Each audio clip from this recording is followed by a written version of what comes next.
Hey listeners, before we start, I want to tell you about MatchRx, who is sponsoring this episode. I've been with MatchRx for probably a dozen years. You're likely familiar with them, but for those of you that may not be, MatchRx is the online marketplace where independent pharmacies can buy and sell overstock prescription meds. There's over 7,000 pharmacies, including mine, in this vibrant community. You can manage everything easily with their website and mobile app. And if you need any help, they'll train you in under 5 minutes. It's fast, simple, and reliable. And MatchRx is fully DSCSA compliant, so you can trust it. I use MatchRx for my inventory needs, and I'd recommend you use them too. Visit MatchRx.com today and tell them I sent you.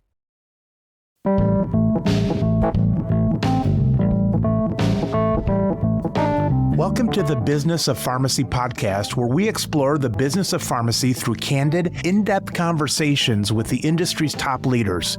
Every Monday, tune in for insights and stories you won't find anywhere else. I'm your host, Mike Kelzer.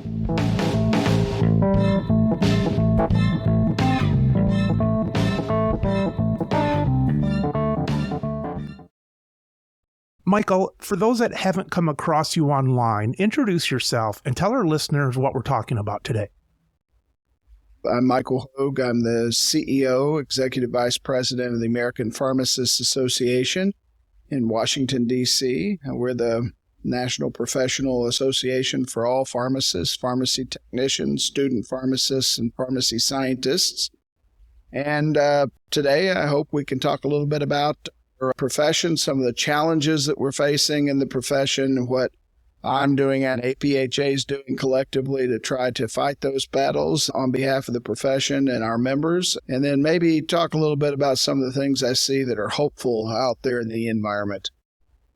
Well, Michael, speaking about challenges, the last you and I spoke, you were just a lowly dean of pharmacy at a university, and now you're here in Washington. How has the transition been? Is it okay? Are you pulling your hair out? Do you wish it never happened? Give us an update on that.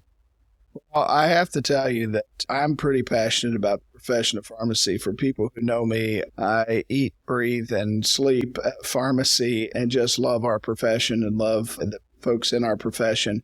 And I love being able to talk about our profession to people who don't really know what we do and don't understand. So there's an awful lot of people in Washington, D.C. who have no idea what pharmacists do on a day-to-day basis. And for me, it's fun to just get up every morning and come to work and try to tell that story. I think we've got a great story to tell. And for me, it's really fulfilling to get up every day and get to tell that story on behalf of 340,000 pharmacists across the country. When I picture Washington politicians, is that a group that is a sponge? Do they seem receptive to information? Do they seem like they don't want to be bothered? I've heard before some politicians in town here, they say they want to stop at county government because that's the purest and so on. What is your take, Michael, living and breathing now in Washington? I think one thing that's really interesting, Mike, about D.C. is that there's really two groups of people here in Washington. There are elected officials and appointed individuals who are appointed by those elected officials. And those folks are what I call short-termers, even though some of them wind up being here for a few decades, like some of our senators. But for the most part, they're generally here for short periods of time, especially the appointed people. So think about it for just a moment. Secretary of Health and Human Services, the commissioner of the FDA. Those are political appointees, and they tend to be there for a very short period of time.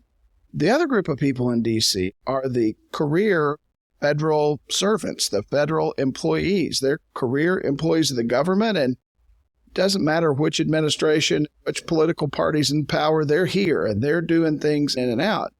And so I think one of the probably the lesser known things about what APhA does is that we connect in both of those realms. We have to really work hard to make sure that the career folks, those career federal employees who are really the ones writing the policy and making sure that policy happens, they understand pharmacists. They need to understand. So there's a lot of relationship building I do. On the Hill with politicians, of course, there's so much turnover. You've got to find the wins and you've got to find the way to make connections. And so it's just a different skill set. But again, it's all about relationships. And I think that's the thing that you just got to do when you're here in Washington.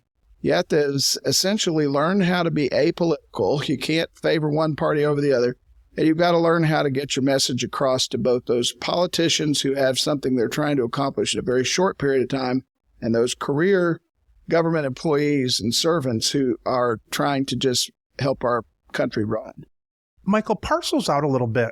When we talk about a politician and then the rules that are put forth, is that sort of right where the policies and the laws get sent through, but on purpose they're a little bit nebulous, or they just can't even get that structured until it goes down to the lifetime organizations that are there, the FDA and all that, and then they put all the minutia together to make sense of what that bigger law said?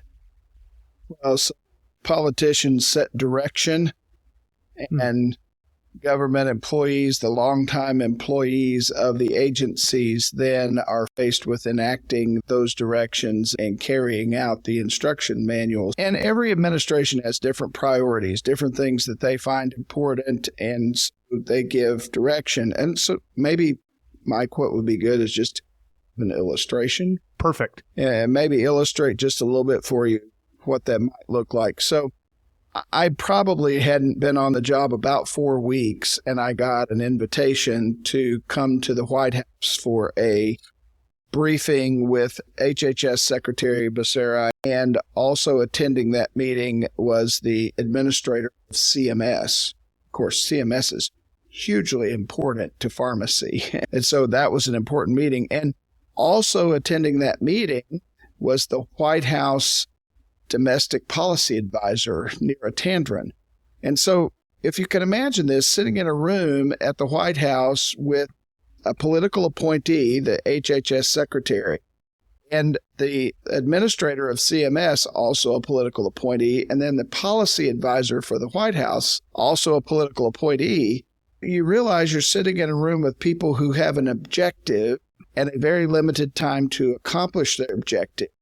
And if I can be effective at helping communicate to them what our key priorities are, then I've got the support of those political appointees so that when we go meet the long-term staffers of CMS, hopefully they're then running things up the flagpole and getting support from those political appointees. And so that's kind of an observation of how you get things done. You've got to work behind the scenes to make that kind of change happen in those conversations. And the other thing that we do in D.C., you have a meeting and you try to just get another meeting. You try to continually have FaceTime with these individuals. So when you get your first meeting, you have another meeting, and then that meeting begets another meeting, which it seems like it takes forever.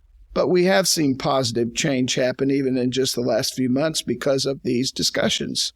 Are those meetings, are those all, I'll have my people call your people? It's not two of you pulling out your phones? Well, I mean, we have staff present from the organizations. I always have staff present with me. My government affairs folks are highly involved in those meetings. And sometimes the follow-up, depending on what the follow-up is, happens with APhA staff working closely with the staff at those agencies. So, yeah, I mean, people may not know this, but APhA has a full-time staff person who just works with the federal government agencies. And we have 2 full-time staffers who work with Congress and the administration and are registered as lobbyists to work with Congress on getting bills passed. We have additional support personnel that we use with the state legislatures and work with the state pharmacy association. So we've got a pretty big team that are working just on health policy at APhA trying to address some of these issues. Michael, what is your physical day? Paint that picture. You're living in Washington, driving in. Are you at your desk? Are you meeting with your people? Are you going to lunch with some of these politicians? Are your evenings tied up with all this meetings and stuff? What does a typical day look like for you? Well, a typical day is hard to describe because there's not just a typical day, but I'll tell you, I usually get up every morning about 5:30-ish. I make my own cup of coffee every morning. I scramble my own egg. and I live 1.6 miles away from APHA's headquarters. APHA's headquarters is on Constitution Avenue across the street from the Lincoln Memorial. And I live in, if you're familiar with D.C., I live in the Penn Quarter. My condo is down just near National Portrait Gallery for those who've done the tourism things. And so it's 1.6 miles in. After I've had my toast and eggs, I'm hoofing it in and walk to work. I actually walk the 1.6 miles, and it's a time for me to clear my head and to think about the day that's in front of me. And then by the time I get to the office, the sun's usually up or coming up, and I just think carefully about the day. So then I have some time in my office to kind of prep and usually have my first appointments around 8:30. But maybe the best thing to do is just tell you about tomorrow. Tomorrow is an interesting day. So tomorrow I come into the office. I have an 8:30 call that's a comms call to make sure we're getting the right messages out to our members and information going out to them. I then have a one-on-one with one of my direct reports just to talk about the things that they're working on and advancing that work. Then later in the morning, I'm headed up to Silver Spring, Maryland to meet with the FDA commissioner and having that talk and discussion about drug importation. That's one of our key issues. We're going to talk about the DSCSA implementation for this fall and what that looks like. And we're going to talk a lot about drug shortages and how pharmacy needs to be working more closely with the administration on addressing drug shortages and protecting the rights of compounding pharmacists and making sure pharmacist compounding is still seen as a vital way to help solve drug shortages. So that's FDA commissioner. Then I travel back here to Washington and go down to Alexandria for an afternoon 3:00 meeting with all of the other pharmacy association CEOs. We have a joint commission of pharmacy practice organizations, and the CEOs get together for about an hour and a half, talk about what's facing the profession and how we work better together to make sure that we're leveraging resources and accomplishing the profession's goals. That meeting ends, and then I'm headed over to the White House for the retirement party for a longtime staffer in the area of HIV and AIDS policy who's been vital to helping advance the cause of pharmacists prescribing and providing HIV PEP and PrEP therapy. So I'll go through that. And then I have dinner with a group of colleagues from the other pharmacy associations tomorrow night. So tomorrow my day starts at pretty early and ends at about 9 o'clock tomorrow evening. So, and that's not an unusual day. That's fairly typical. Are you driving to all those or Uber or what? I have a car here, but I hate driving to D.C. So I ride the metro or I take an Uber.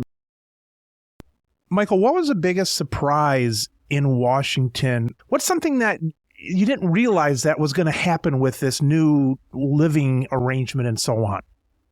Well, I think I knew there was a lot of travel involved in the APHA CEO's job, but I think the travel has been even more intense than I thought it would be. I find that fortunately or unfortunately, I know a lot of the staff at Reagan National Airport. I spend a lot of time and especially in the Delta Sky Club, I spend a lot of time trying to fly through. But yeah, I know it's a lot of travel.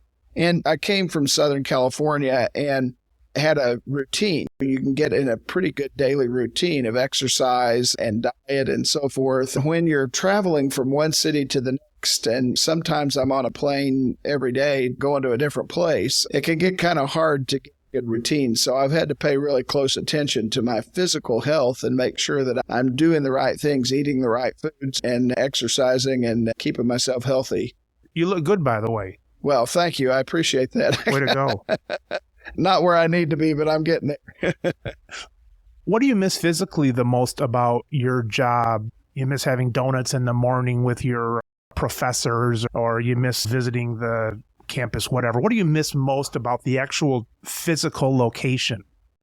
Well, being at Loma Linda University in Southern California, it was such an interprofessional, collaborative environment. I mean, I was around physicians and nurses and dentists and other healthcare providers all day long on the campus. And I miss that day-to-day interprofessional collaboration, although we have some of that at APhA and working with other organizations. I mean, it was just a constant part of every day at Loma Linda. And I really valued that team environment. And then students have so much energy and they are so creative and come up with so many great ideas. Just, I don't have that day-to-day with pharmacy students. And so I kind of miss that after being attached to academia for quite a long time. I don't fly very much. Once every couple years or something, let's say I fly down to Arizona to see my brother-in-law or something. And within about 3 or 4 days, I realize I haven't seen a child anywhere. And it's just amazing the different areas you can go and things are just kind of different. I had the opportunity back in September when the pharmacists from CVS Caremark made the decision to walk out of the pharmacies and protest working conditions to visit Kansas City. I'm so thankful they allowed me to come and meet with them and have those conversations and discussions. It was helpful for me on a lot of levels to be able to connect with them and really hear from them and their front line. I was a chain pharmacist back in the day, but it's been a long time and things have changed. It's helped me stay in touch.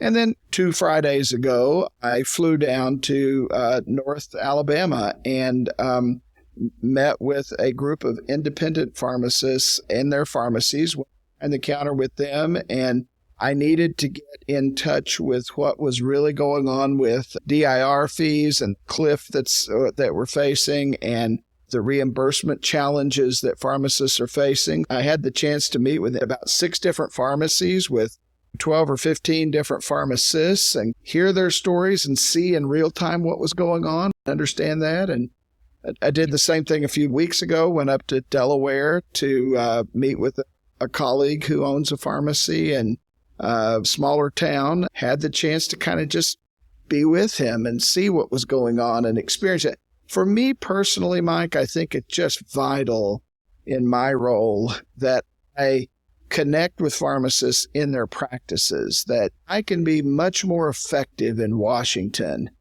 as an advocate for the profession if I'm standing with the professionals shoulder to shoulder with them. And I'm speaking with their voice and amplifying their voice, not my voice, but their voice. So that's what I really enjoy about the travel, and I try to make that a part of everywhere I go. When you were saying that, Michael, I picture the president of the U.S. having to talk to families who maybe their children died in service, and the president has to go up and talk to them and both give their sympathy, but maybe take the brunt of why the service person died, and they're mad at the U.S. because of this or that. That solemn event made me think about when you're visiting pharmacies, and I'm wondering if you get the red carpet sometimes, or you get the why we're mad at the world kind of thing. And I'm picturing that scenario. You get some of both probably because you are the pincushion.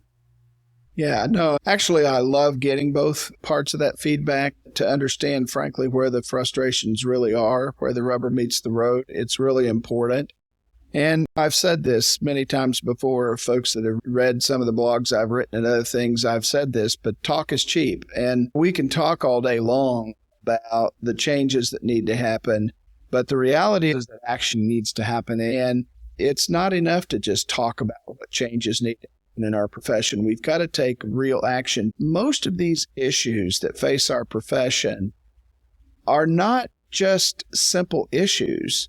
They're very complex, and it's kind of like a knot in a rope. You start with a rope, you've got a strand that has 2 ends and it's straight, right? End A goes to end B and it leads somewhere. But then you tie the first knot through, and now you've made that transversal from point to point, have to go through a loop.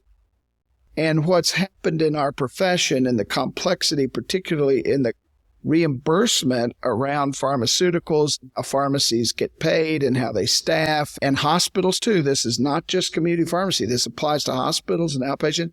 There's another knot, and there's another knot. There's another knot. And then what I'm discovering is that the knots are so complex that we think that if we just say we need PBM reform, that voila, that's going to untie all the knots and solve all the problems.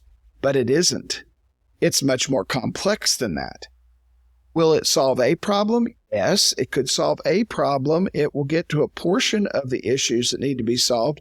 But as I get on the front line and I talk with pharmacists who are in practice and engaged in this struggle every day, I discover another strand in that complexity of that rope that I didn't know existed. And that I think we illuminate that those things are there, and we begin to see that these knots were tied over a 40 or 50 year period of time. They weren't tied today, just in one moment. So that's the beauty of getting out, getting into pharmacies and into hospitals, into practice environments, and really seeing what's going on and hearing from pharmacists. On that knot analogy, one of the people on my team was excited when Michigan was coming out with some of their PBM reform and saying this and this was going to happen, it's going to be good. I'm like, don't hold your breath. I think one thing that some of this reform is bringing is it's clearing up a little bit of the mess that I think was put in there on purpose by organizations. I'm thinking more the insurances and PBMs to kind of cloud things up so that when you and I would go and speak to a legislator and tell them about DIRs, how, well, you have to understand, Mrs. Politician, that we do get paid this, but then 7 months later, this big chunk comes out and we don't know what it's from or what prescription it was from.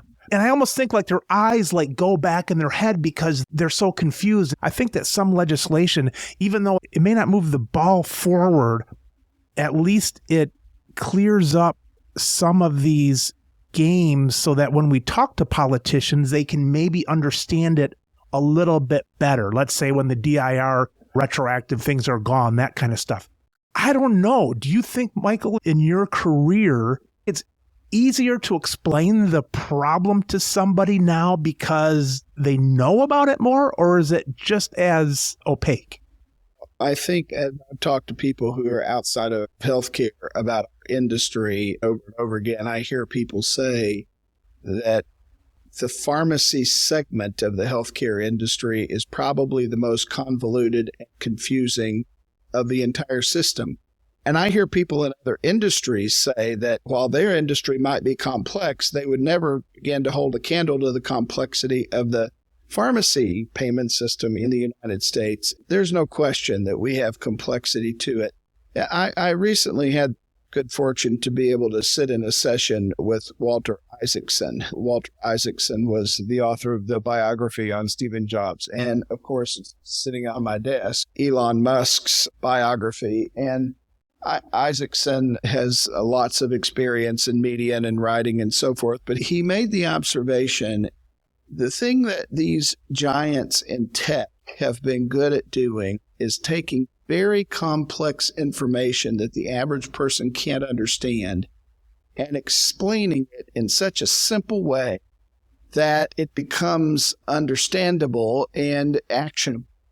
His advice was figure out how to tell the story of pharmacy and pharmacists in a really clear and understandable, simple way so that anyone can get it. Anyone can see what's going on. It's just been the nature of our industry that we speak in acronyms, technical jargon, and we use this on Capitol Hill, and we use this in other places, and people, like you said, their eyes roll in the back of their head, and they're like, what the hell are you talking about? and so we've got to tell a better story. So every time I spend another day in a practice with a pharmacist on the front lines and understand what's going on in their practice, or I spend a day in the hospital and I'm working with the pharmacist to see what's happening on rounds, it helps me understand the story and understand it right. I'm a pharmacist. I've worked in a lot of pharmacy settings. I have real practice experience, so I have my own ideas, but things change so quickly. It's very helpful for me to be able to just get more of this story and see more of it. I think we're just going to have to learn how to simplify this story in order to be able to untie the knots, and that's the critical piece.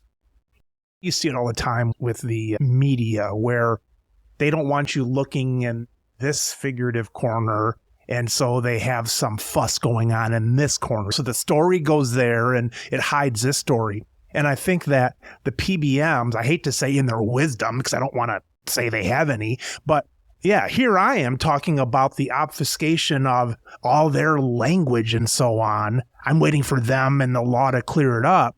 But in fact, they're doing that in a way to get me in that conversation where we can, as pharmacists, despite the messy corner of acronyms and abbreviations and all that, we can lift it up and make it simple, but often we get caught in that trap.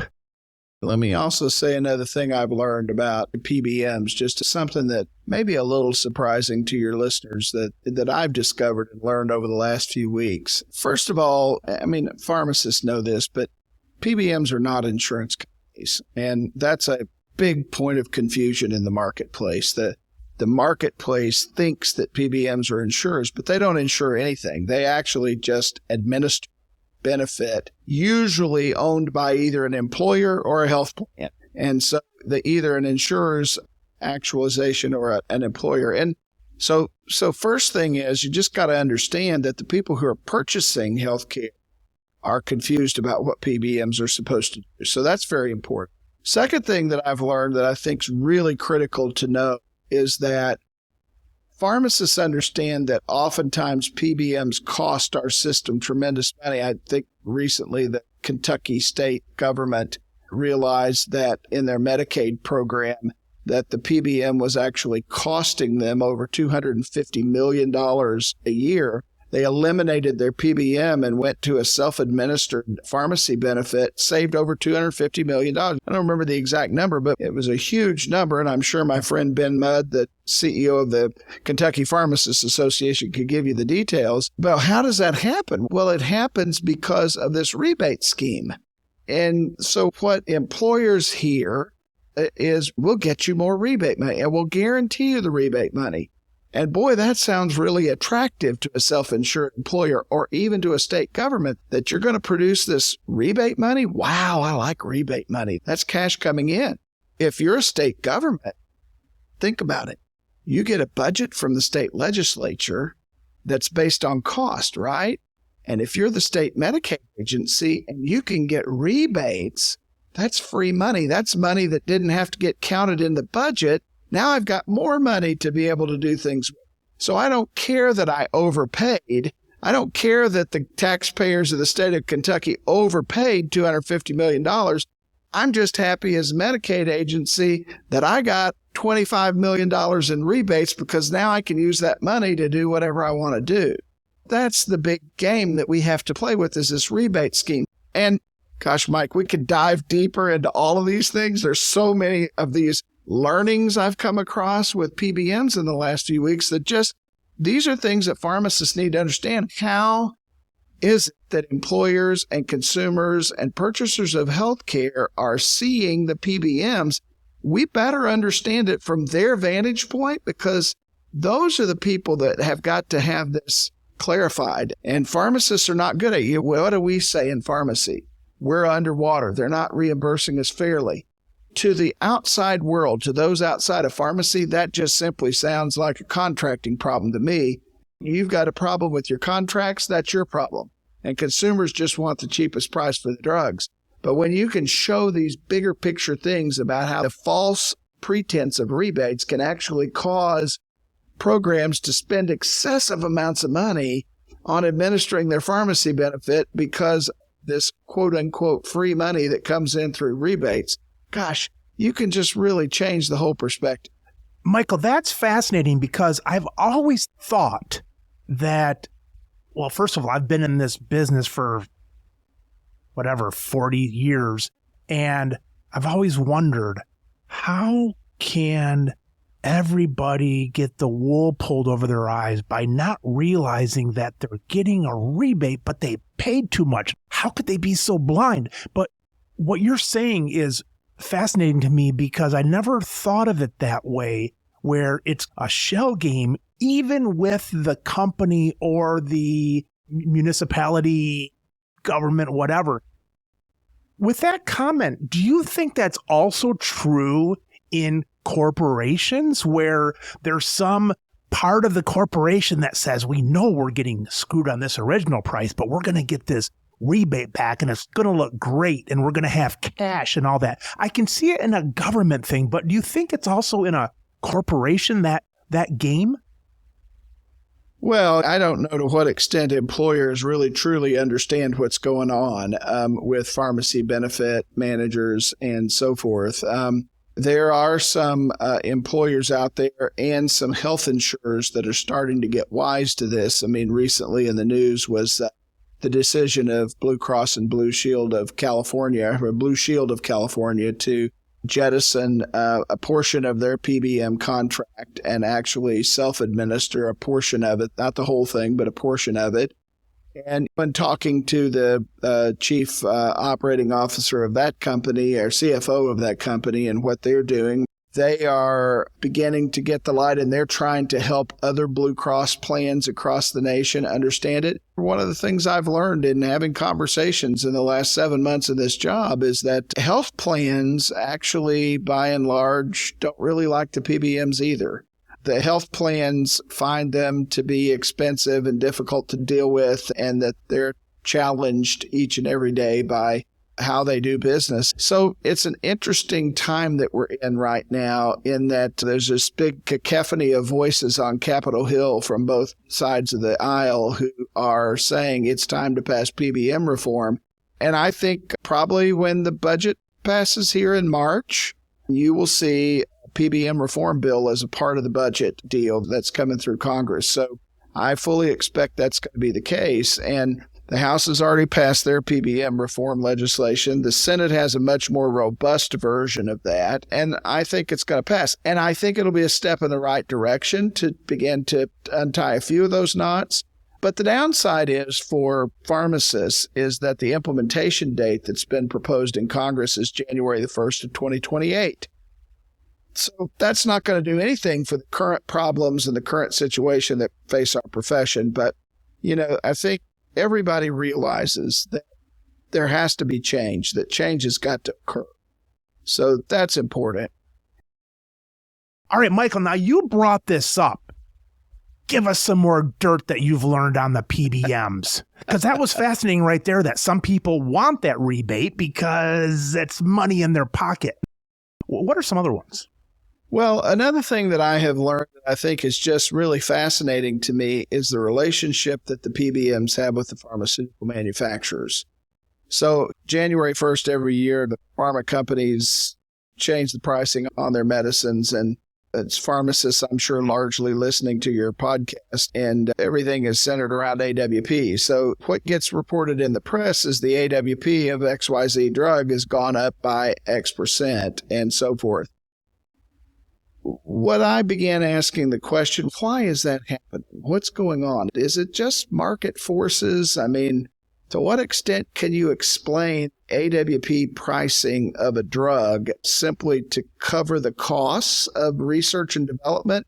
What's going on here? And so I started just doing some digging, asking a lot of questions of pharmaceutical companies and asking them how this worked. And I won't mention the name of the pharmaceutical companies that I've talked to because I don't want to break confidences, but I'll just give you an example.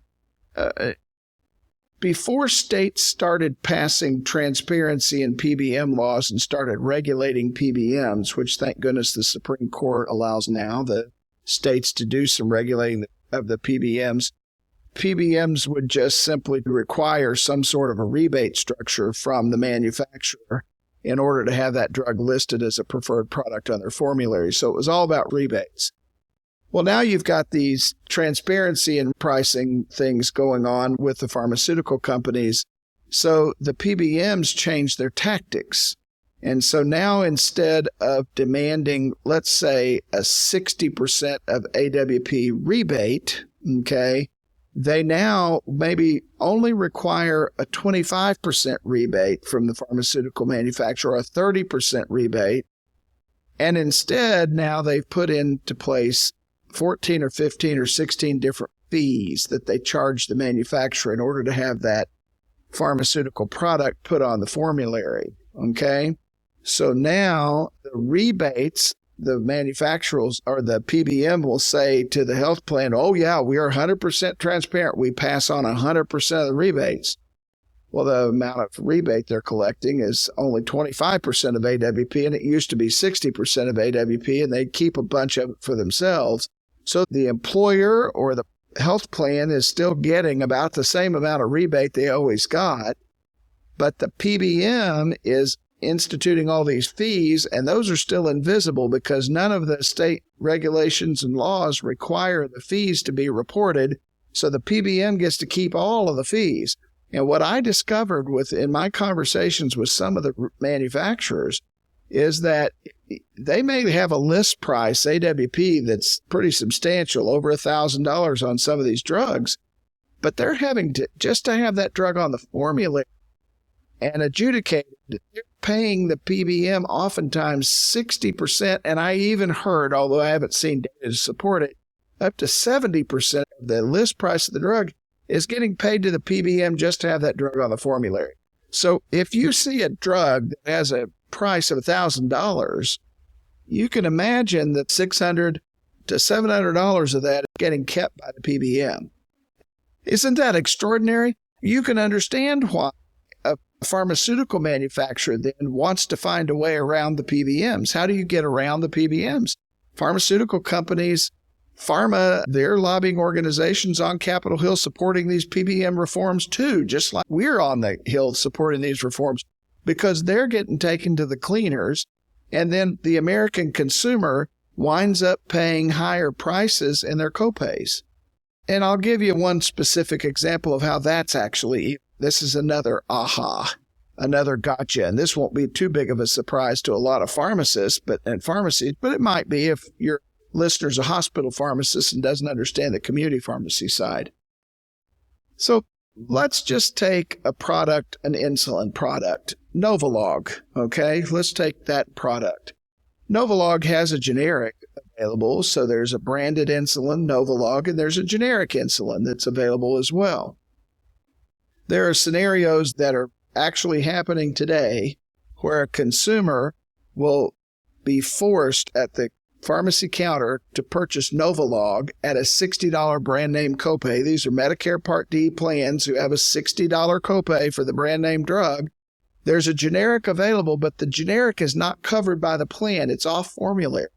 And so they can't get the generic. Now, their generic copay would be $10 because that's what their normal generic copay is. But because the generic's not covered, because the PBM's getting all these rebates on the brand name insulin. So, and then a pharmacist says to the patient, look, got a generic for this product. It cost me $30 and I'll be happy to sell it to you. And we just have to reverse the claim. And then they get in trouble with the PBMs for having gone off contract or violated the terms of their contract by helping the patient get something that's far more affordable. That is a perverse system where you've got PBMs being able to get away with that. Just crazy. It shouldn't be happening.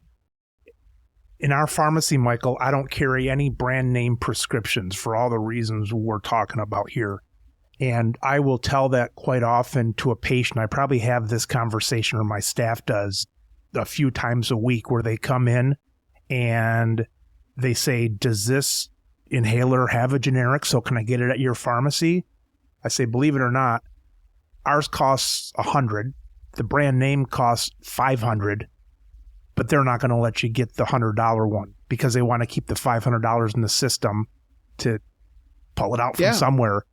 The only thing it has done really is it's allowed our business still to function because people understand that. We talk about conversations. That's a pretty easy conversation when you say, no, they want you to buy a $500 one instead of a $100 one. It doesn't take a rocket scientist to figure that one out. No, anybody sees that doesn't work. You just see it doesn't work. And the last little aha moment is you realize that employers and health plans, but employers particularly, they're buying the 40% of folks in the U.S. who are covered under employee-sponsored health plans.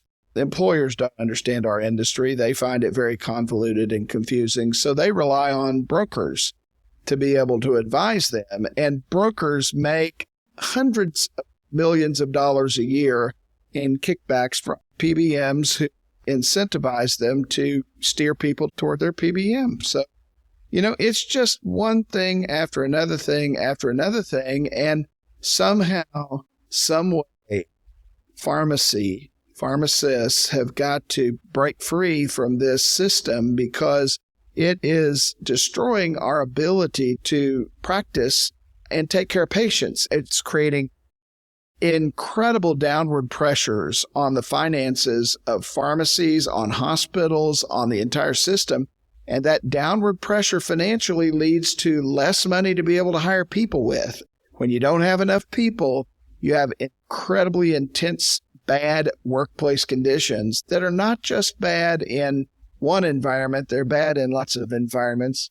It is one problem stacked on top of another that has to be unwound, and it's incredibly complicated. But I will say this, every day we are educating people in Washington about this, and we're working very closely with our partners at the National Alliance of State Pharmacy Associations and our state association partners to really get the people who make the laws to get to them to understand. And they're getting it. They're starting to get it. It's really mattering. And I think what's caused that to happen is pharmacies are closing. And when you lose the only source of healthcare in your local community, you start asking, why did that happen? When you ask the whys, it always comes back to this complexity of our payment system for pharmaceuticals. And everybody's asking the question, how do we get back? How do we make this easy? One of the reasons why our business has been able to continue despite only selling generics is because, and I don't think it's just by chance, at the same time that we're getting squeezed, the chain pharmacy service has gone way down, maybe because of budgetary reasons and so on. However, so I don't look like an evil competitor, I always tell our people that come in, I say, yeah, I know you got crappy service over at such and such pharmacy, but you know what? Those pharmacists are my former colleagues, in school and around the city. They really mean well, but they're getting pushed from on top, all the levels, all the vertical integration pushing down and so on.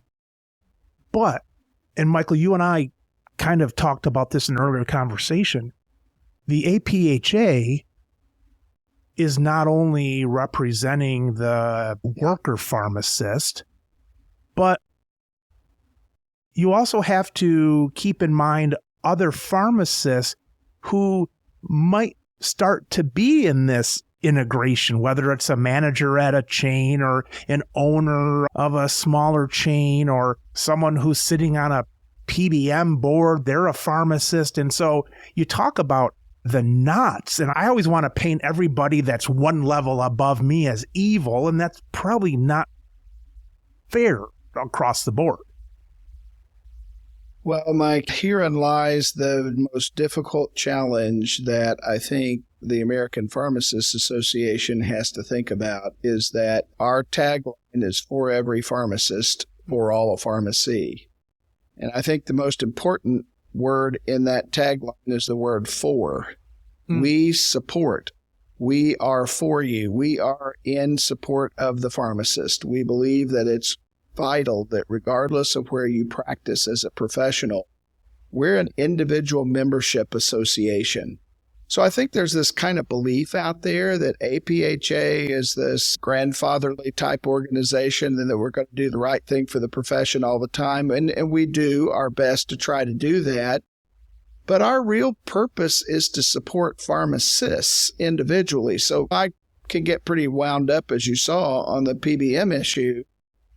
Why am I wound up about that? Well, not a trade association, so it's really not so much the dollars and cents themselves that I'm worried about as a business part, but I'm worried about what this is creating for pharmacists individually as professionals and how we are able to fulfill the oath that we took when we graduated from pharmacy school to care for human beings and to do that to the best of our ability. And so we're into the PBM discussion because we see that it's harming patients' access to pharmacist patient care services. So when I think about this, try not to make assumptions. You know the old saying about that, and I won't repeat it since it's a family show. I want to just say that there are pharmacists working in every aspect of our healthcare system. I believe pharmacists, all of us took the same oath, and I believe we get up every day with a desire to be able to fulfill our calling to take care of people from our perspectives. And so I think about the pharmacists that work in management for corporations. I've interacted with a lot of great pharmacists that work for Walgreens and Walmart and CVS and Kroger and Albertsons and Publix and HEB, you name the company. They're wonderful people, and they get up every day trying to make a difference in the lives of patients who they're tasked with serving, and they're given a responsibility to do that on a macro level. And so they do that. And as I talk to them, I sense that's their heart and that's what they want to have happen. And yet I see a disconnect happen down here at the store level when you're on the front lines with the patient and you don't have enough staffing to be able to safely provide the medication, or you don't have enough staffing to be able to handle the immunization volume or to counsel the patient on the new prescription for methotrexate or whatever we're talking about. And so there's a disconnect in there. And so what I've been thinking as APhA is, how do we help that communication improve? How do we create systems and help facilitate better communication between the pharmacists here and the pharmacists here on different levels? How do we get that communication going and improve it? And then I think about the conflict that exists with PBMs. I know that we've got thousands of pharmacists that work in PBMs.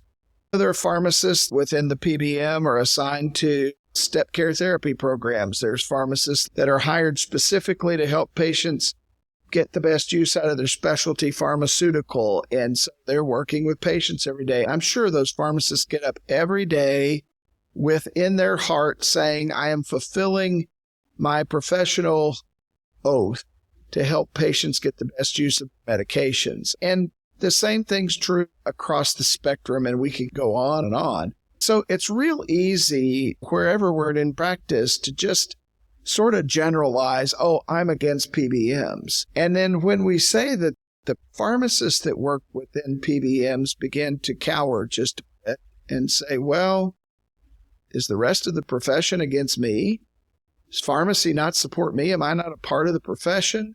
And I'm sure that there are listeners hearing me say that, and they'll say, you're blank right. We're not happy with those pharmacists, and I can understand that. So what's APHA's role here? I think as an association, we have to help our colleagues who are in PBM practice to understand what's really happening at the front store level, because they probably don't have visibility to it. They probably don't see it. They don't know. They just know there's something painful going on, but they don't know what's happening, and they may not even have any visibility on the contracting side of their corporation to know what the contracting folks are doing to the community pharmacists. To be appalled to know all of the details of what that looks like. So we have to help everyone in our profession understand what's going on in the rest of the profession so that we can bring pharmacists together, locked arm in arm, to solve these big problems. And the people in these organizations, pharmacists in these organizations, I don't think intend get up every morning with a plan of how can I put more community pharmacists out of business. I don't think they get up every morning saying, how can we squeeze the profits out of hospitals so hospitals can't make any money? I think the pharmacists that get up in the morning with the job on their minds, the work that they're tasked to do to help make people's lives better, and they don't even think about the downstream consequences of what their corporations are doing to tear down the rest of the profession. So we've got to be a place at APhA that brings people together, that convenes people from across the profession to have crucial conversations and lists each other's support to be able to fix the problems. And that's what I want APhA to do, is convene people together, begin to solve big problems by getting people to talk, develop relationship, and have discussion. Because That's the only way we're going to overcome these non-pharmacist folks that are way up at the top that sometimes don't understand our issues and drive pressures downward. The stockholders, the investors and so forth that are way up in these publicly traded companies that are just looking for a dime on the bottom line. We've got to have forces higher up in organizations saying, stop. We know what's going on in our profession. We've got to bring these pharmacists who are in these great positions in as advocates and get them to help change the narrative within their corporations, at the PBMs, all these places. That's what we've got to do. I want to facilitate that conversation and be the safe space where that can happen. I want APhA to be the safe space where pharmacists can come together around the dinner table at home and have tough conversations and be okay with that because we're all part of the same family. That's what I'm trying to do.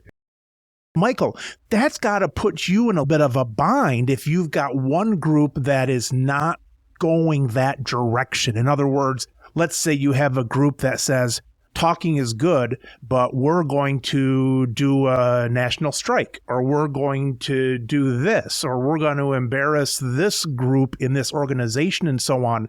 That's got to be a little bit of a struggle for you, not necessarily to decide whether to do it or not, but to communicate in the middle of that process. Well, open communication and relationship building are really key, but I was very strong and continue to be very strong in support of pharmacists who felt as though they needed to walk out and take that position, because ultimately, at the end of the day, pharmacists have got to be able to fulfill their professional obligation to safely serve the American public and their environment. Pharmacists have got to be able to be in a situation, and when something's not going right and there's a potential for patient safety issue, the pharmacist has got to call timeout. And you've got to be able to do whatever is necessary to make sure that prescription that you're filling or that shot that you're giving or whatever it is you're doing, that it can be done safely, effectively, and to the best of your ability. And we owe it to our patients to do that. So I hate it that our things have gotten so bad, unfortunately, that pharmacists are in the position of having to take those extreme actions. I really do. I hate. And I will say, Mike, to be honest, pharmacists that were in Kansas City particularly, they created a conversation. They helped us create a conversation. And I'm proud of those pharmacists for doing what they needed to do. But I'm proud of those pharmacists because they caused a conversation to start, and we needed a conversation. And I've stayed in touch with those folks, and they have a really good dialogue with their corporation. And their corporation has been listening and been fixing problems. And those pharmacists have explained to me that they are quite satisfied, and much more satisfied than they were previously, about what's going on in their practice. And I think they see real change happening. And they've seen that positively impact their practice. That's what you want. You want dialogue. Unfortunately, sometimes it takes something festering up to the point that it has to explode in order to get attention. But my hope is that in the future we can have better dialogue sooner, that we can pay more attention to these details as we're going along, and just, again, realize that it's better to deal with these issues before they get to that level, before they fester out of control. I guess the group that walked out, it's a very good argument on their side to say, look, we can be doing more damage than good in a situation. Maybe sometimes it's better for someone not to get their medicine than to get the wrong medicine or not have time to counsel somebody and things like that. So there is a time where it's better just to stop, I think. I agree with you there. I think we just have to think carefully about how we move forward and what our approaches are going to be, realizing that some of what we're experiencing in the workforce, the workplace, could be solved by corporations who have strong bottom lines in their overarching corporate structure, and they could redirect funds from some other portion of the business to be able to support the pharmacy business and the patient care that happens in pharmacy. But then on the other hand, not all of the companies have that vertical integration. Not all of them have all of the revenue sources and streams that others have. And those companies often function a lot like independents, see the same challenges. Winn-Dixie's a great example. Winn-Dixie was a grocer that had pharmacies, and understanding what happened there was pharmacy was a drag on the grocery business, which already has thin margins, and that was an implosion that in part had a lot to do with pharmacy. And of course, I understood that Winn-Dixie's staffing had gotten down pretty bad because they couldn't afford to have people in the pharmacies. And it's unfortunate things get to that point, those external forces, which is why, again, APhA has to be fighting. I've been criticized early on in my tenure at APhA about fighting the PBM fight and trying to get pharmacists paid for their clinical services and provider status. Why doesn't APhA just shut up about provider status and PBMs and instead focus on workplace conditions? But that is not a good view because all of these things are inextricably linked. Yes, there's a certain amount of the workplace issues that could be directly addressed by the corporations, but there is a much larger picture here that has to do the revenue streams. Follow the money. If you don't believe that pharmacies make a good bit of money from vaccines, ask yourself, why is it that we're being asked to do tens of thousands of vaccines and pharmacies are now the number one place for adult immunization in the United States? It's because the money follows that and flows for that, and the corporations and the independents and everybody has said, we'll do that because we can earn revenue that's meaningful from that. If we can create similar revenue-generating opportunities for things like HIV, PEP, and PrEP, and so forth, create the revenue, improve the utilization of technology in pharmacies to help lift some of the burden of the dispensing off of our shoulders, improve the professionalization of technicians, and improve the pay of technicians to be a working wage, a living wage, then we create revenue streams. And if the revenue's there and the margin's there, I promise you, corporations are going to be happy to free up the time of the pharmacist to be able to provide those services because the margin's there. They're going to want their pharmacists doing that. You know, it's a both and. It can't be an only one thing approach to being able to solve the issues that are going on in pharmacy. And that's every day. That's what we do at APhA is we work hard to try to find all of those things.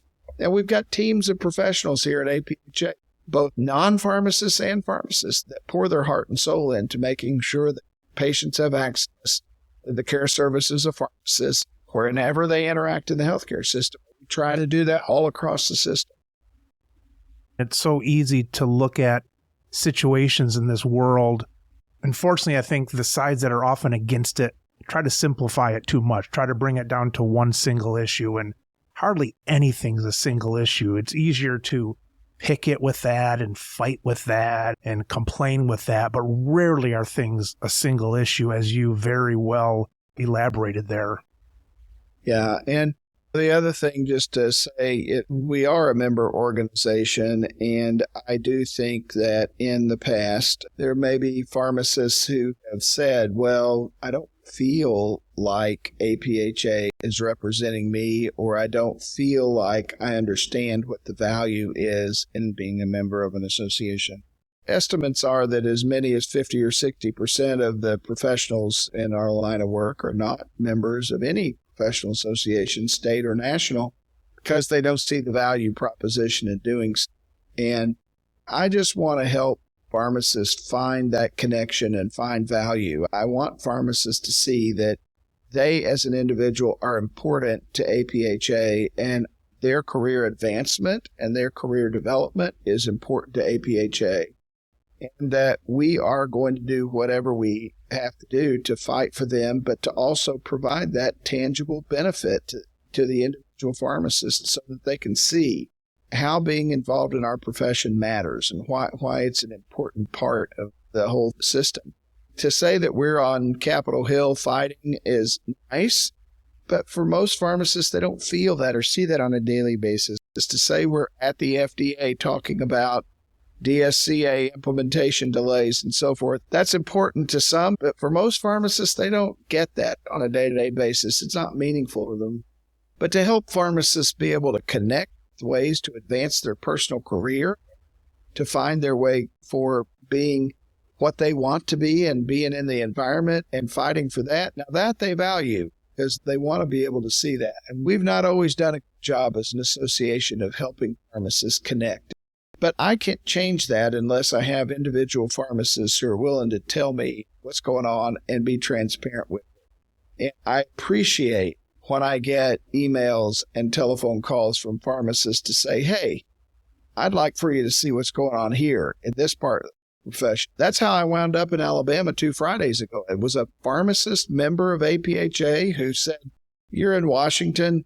I'd love to be able to show you some of the complexities of what's going on in our practice. And that led to me making a trip down a week later to Alabama to visit with a whole bunch of pharmacists about these issues. It's important. I want pharmacists to see that we're there fighting for them individually and making sure they have the practice they want no matter where they're at. Boy, Michael, you certainly have put your money and time where your mouth is visiting these people, because it's easy to lose touch even though you've got current letters coming to you and Zoom and that kind of stuff. But to get down there and hang out with the people and go to lunch and see the customers coming in, it truly shows in our conversation that you've done your homework and spent that time. Michael, I want to thank you for your time. You have a hell of a lot of different things you could be doing than sitting here with us, and I sincerely appreciate your time. It's a pleasure. I really do believe strongly in our profession. I think there is a really bright future ahead of us. I think I'm more hopeful today than I've ever been. There are lots of signs that give me real hope. The brightest days of our profession are in front of us. I know there's a lot of pharmacists out there that believe the brightest days have already happened and that they're behind us, but I don't think that way, and I don't believe that at all. I see some beautiful opportunities on the horizon for our profession, and if we'll push through this really tough time and we will just continue to work together, I am very confident that pharmacy in the future is going to be so bright. There's going to be such a positive working place for us in the whole healthcare system. So let's just keep the faith and keep walking forward and keep moving on, and we'll fight the battles together, and I think the outcome's going to be good. Well put. Thank you, Michael. We'll talk again soon. Thank you.